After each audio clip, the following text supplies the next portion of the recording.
ሰላም ጤና ይስጥልን ተመልካቾቻችን ከአንከር ሚዲያ ዝግጅት ክፍል ያክብሮት ሰላምታችን እናቀርባለን። በተለያዩ የአማራ ቀጠናዎች የፋኖ ተጋድሎዎች የተካሄዱባቸው አውደ ውጊያዎች መኖራቸውን የሚገልጹ መረጃዎች ለአንከር ሚዲያ ደርሰውታል። ከፍተኛ ቁጥር ያለው የአገዛዙ ሰራዊት በአማራ ፋኖ ብሔራዊ ንቅናቄ አፋብን በኩል የወጣውን የምህረት አዋጅ ተከትሎ እጃቸውን በመስጠት ላይ መሆናቸው ተመልክቷል። በተለያዩ ቦታዎች እየተደረጉ ባሉ ውጊያዎችም በአገዛዙ ሰራዊት ላይ የሚደርሰው ሰብአዊና ቁሳዊ ኪሳራ እንደዚሁ በከፍተኛ ደረጃ እየተመዘገበ እንዳለ ነው በመናገኛቸው መረጃዎች ላይ የተመለከተው። በተያያዘ ዜና የኦሮሞ ነጻነት ሰራዊት አዲስ አበባ አቅራቢያ የምትገኝን አንድ ቁልፍ ቦታ በቁጥጥሩ ስር ማድረጉ ተመልክቷል። በርካታ የስርዓቱን ታጣቂዎች መግደሉንም ነው ያገኘነው መረጃ የሚያመለክተው። በሌላ በኩል በኢትዮጵያ በተለያዩ አካባቢዎች ያለው ውጥረት እንደቀጠለ ነው። የአብይ አህመድ ሰራዊት ወደ ሰሜን ኢትዮጵያ የሚያደርገውን ጉዞ አጠናክሮ ቀጥሏል። ከፍተኛ ቁጥር ያለው ሰራዊትና የጦር መሳሪያ ወደ ሰሜኑ የኢትዮጵያ ክፍል እየተጓጓዘ እንዳለ ተመልክቷል። ህወሓትም መግለጫ አውጥቷል። መግለጫው ጦርነቱ አይቀሬ መሆኑን በመግለጽ ለትግራይና ለኢትዮጵያ ህዝብ ጥሪ ያደረገበት መግለጫ ነው ያወጣው። ይህ በእንዲህ እንዳለም ዓለም አቀፉ የግጭት ተንታኝ ቡድን አይሲጂ ጦርነቱ አይቀሬ ነው ሲል አንድ ጥናታዊ ሪፖርት አውጥቷል።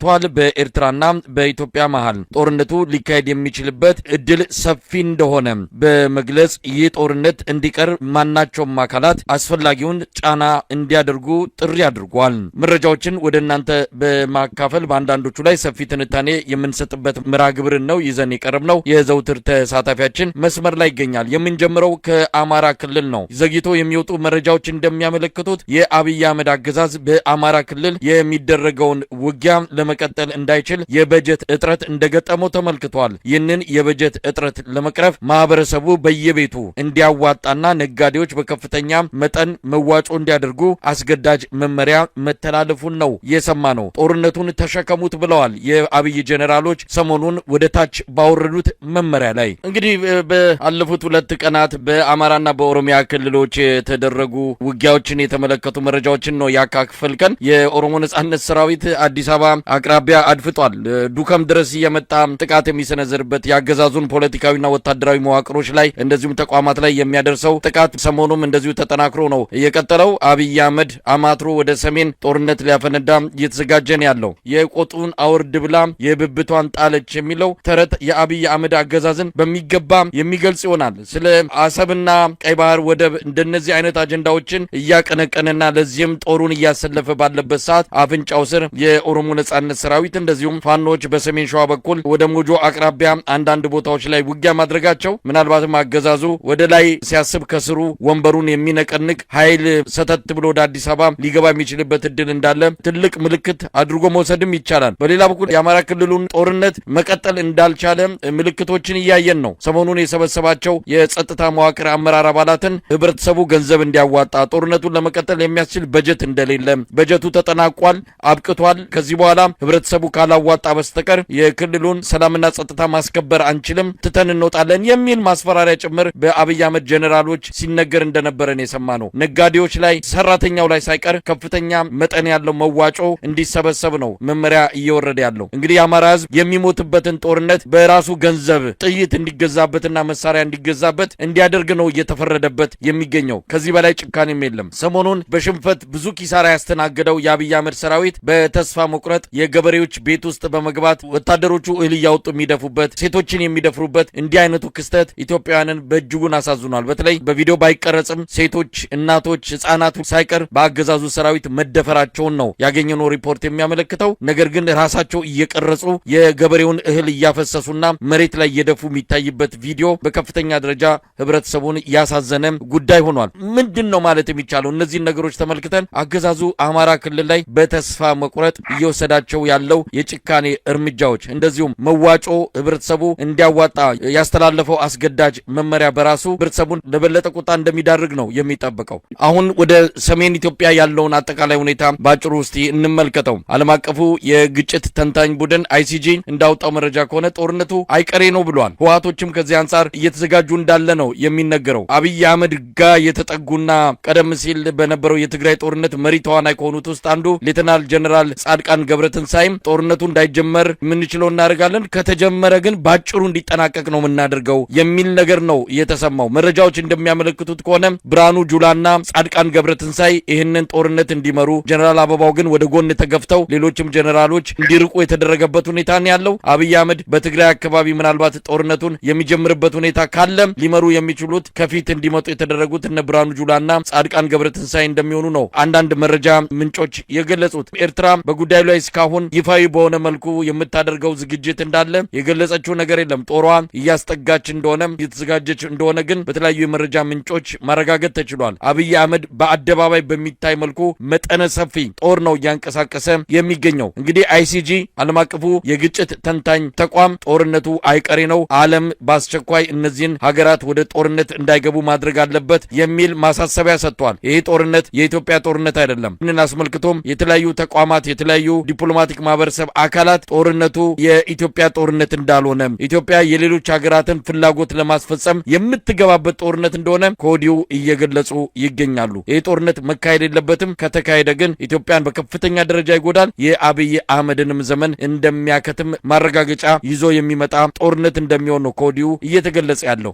ምን ማለት ይቻላል? መሳይ አገዛዙ እኮ ዛሬ አይደለም የአማራን ህዝብ በራስህ በምታዋጣው ገንዘብና ጥይት ራስህን እገልሃለሁ የተባለ እኮ ዛሬ አይደለም። ከዛሬ 3 ዓመት የጀመረ የገንዘብ ማዋጮ የተደረገው እኮ የአማራ ክልል 2 አይነት በጀት ተመድቦለታል። አንደኛው የካፒታል ፕሮጀክቶች ማስኬጃ በጀት ነው። ሁለተኛው ደግሞ የመደበኛ የሰራተኛ ደሞዝ፣ የውሎ አበልና የመሳሰሉ በጀቶችን የያዘ በክልሉ መንግስት የሚመደብ በጀት ነው። እነዚህን 2 በጀቶች ሙሉ በሙሉ እያደረገ ያለው ከሰራተኛ ደሞዝ ሳይቀር እየነጠቀ በወረዳው አጠቃላይ የፋይናንስ ጽህፈት ቤት በኩል ለእያንዳንዱ ሚኒሻና ለእያንዳንዱ አድማ ብተና ደሞዝ እንዲከፈል ነው ያደረገው። መጀመሪያ ተመልምሎ የሚወጣ ሚኒሻ 9,000 ብር ደሞዝ ይከፈለዋል። 1 ዓመት ከሰራ ወደ 11,000 ብር ይከፈለዋል። 2 ዓመት የሰራ ወደ 13,000 ብር ይከፈለዋል። ከ4 ዓመት በላይ የሰራ ደግሞ 15,000 ብር ይከፈለዋል። ከዚህ ገንዘብ ውጪ ሌላው የሚደረግላቸው ምንድነው? እዛው በወረዳው በጀት ወረዳውን በሚጠብቁበት ሰዓት በውሎ አበል ሰበብ በዛው ከተማ የሚገኙ በአማራ ክልል በሚገኙ ከ100 በላይ ወረዳዎች ላይ የምግብ በጀታቸውን በወረዳው በሚገኙ የምግብ እና ሆቴሎች፣ ሬስቶራንቶች ላይ በጀት ተመድቦላቸው ሆቴል ነው እየተመገቡ ያሉት ሚኒሻ እና አድማ ብተና። ስለዚህ አጠቃላይ የወረዳውን በጀት እየተመገበ ያለው እና እየተጠቀመበት ያለው ሚሊሻና አድማ ብተና፣ ፖሊስና የጸጥታ አካል በአጠቃላይ እና የብልጽግና አመራሮች ናቸው በጀቱን በጋራ እየተጠቀሙ ያሉት። ምናልባት ትርፍ ገንዘብ ካለ ለሰራተኛው ደሞዝ ይሰጣል። አለዛ በከተማ ላይ የሚደረግ የልማት ፕሮጀክቶች ቁመዋል። 4 ዓመት 5 ዓመት ሆኗቸዋል። ሙሉ በሙሉ ገንዘባቸውን እየተጠቀሙ ያለው በዚህ ነው። አሁን ይሄ አልበቃው ያለው ስርዓቱ ነጋዴውን ተመልሶ እንደገና በደሞዝ መልክ ያለውን የመንግስት ሰራተኛ እንዲሁም ጥቃቅን እና አነስተኛ የሚሰሩ ጉልት የሚሰሩትን ጭምር በከተሞች ላይ ሰብስበው ራሳችሁ የምንገልባችሁ ራሳችሁ የምናሳደድባችሁን ገንዘብ ራሳችሁ ታዋጣላችሁ በማለት አንደኛ በክልሉ የሚገኙ ሁሉንም ነጋዴዎች ማለት የሚያስችል ደረጃ ገንዘብ መዋጮ እንዲያዋጡ ከፌዴራል መንግስት በቀጥታ ለክልሉ መንግስት፣ የክልሉ መንግስት ደግሞ ለእያንዳንዱ ዞን ለእያንዳንዱ ወረዳ ትዕዛዝ አስተላልፎ ወደ ነጋዴዎቹ፣ ወደ መንግስት ሰራተኛው አጠቃላይ ወደ አማራ ክልል ገንዘብ ያገኛል ከኪሱ ውስጥ ገንዘብ አለ የተባለ ማንኛውም ነዋሪ መዋጮ እንዲያደርግ ትዕዛዝ አስተላልፎ በእንቅስቃሴ ላይ እንደሚገኙ ነው የሚታወቀው። ይሄ ስርዓት ከግራዚያኒ በላይ ጨካኝ ስርዓት ነው።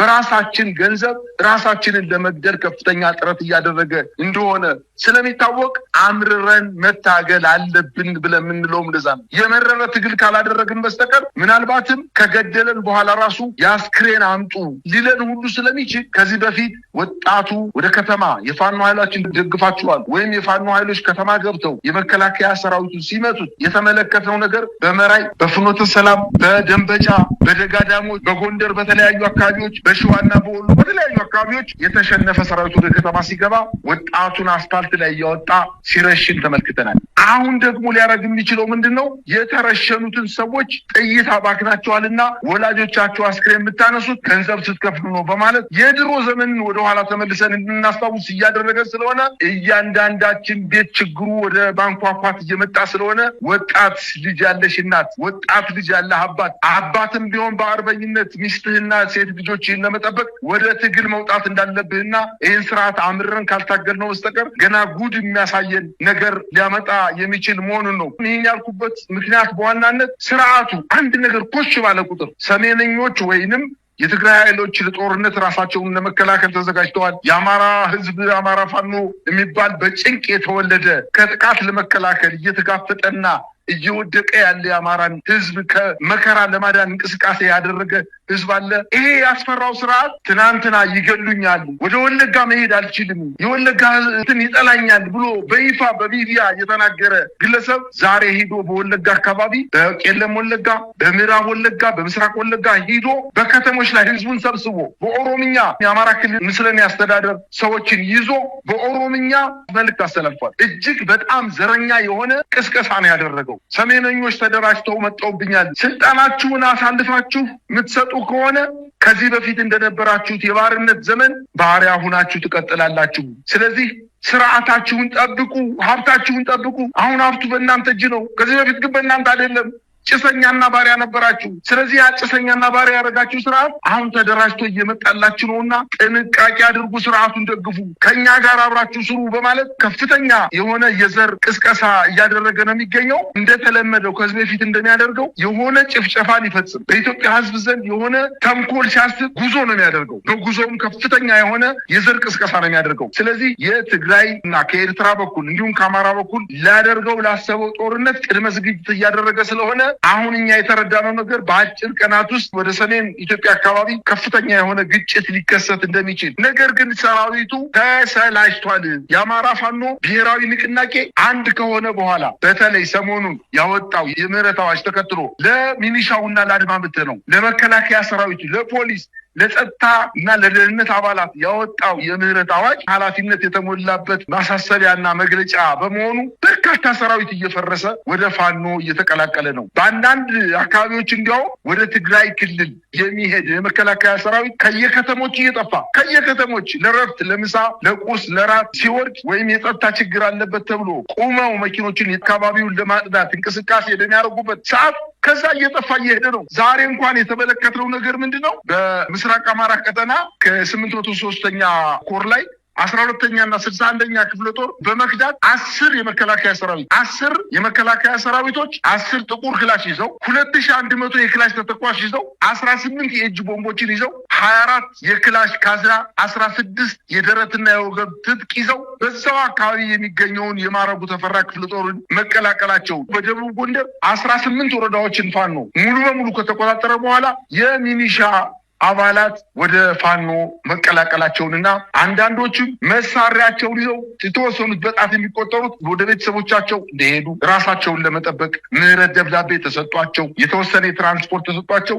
ወደ ቤተሰቦቻቸው እንደሄዱ፣ ቀሪዎቹና አብዛኛዎቹ ደግሞ የፋኖ ኃይሎችን እነሱ ጋር ተቀላቅለን የአገዛዙ ጦር እንዋጋለን ብለው የፋኖ ኃይሎችን መቀላቀላቸውን ነው መረጃው እያመላከቱ የሚገኙት። በአጠቃላይ ስርዓቱ የተሸነፈ ስርዓት ስለሆነ የዛሬ 89 ዓመት ግራዚያኒ የፈጸመውን አይነት ጭፍጨፋ በከተሞች ለመፈጸም እንቅስቃሴ እያደረገ ስለሆነ ከመጨፍጨፍ በፊት ህዝቤ ንቃ፣ ውጣና ታገል፣ ሌላ ምርጫ የለም። በምርጫ ዲሞክራሲ እንቅስቃሴ እያደረገ ነው። ዛሬ በአዲስ አበባ ከተማ በሁሉም ክፍለ ከተሞች ላይ የብልጽግና የሴፍቲኔት ተጠቃሚዎችን ሴቶችን በየክፍለ ከተማው ሌላ ስራ አቁመው የብልጽግና ደጋፊ የሴፍቲኔት የተለያዩ ጥቅማ ጥቅም የሚሰጣቸውን ሰዎች ስብሰባ ተቀምጠው ምርጫውን እንዴት ማድረግ እንዳለባቸው እንቅስቃሴ እያደረጉ ነው። ምናልባት ሊያደርግ የፈለገው በትልልቅ ከተሞችና እሱ የሚቆጣጠሮቹ ከተሞች መንግስት መስርቻለሁ ብሎ ምርጫ ለማድረግ እንቅስቃሴ እያደረገ ስለሆነ ይሄ መንግስት እድል ተሰጥቶት ምርጫ አድርጎ መንግስት መስርቶ የሚቀጥል ከሆነ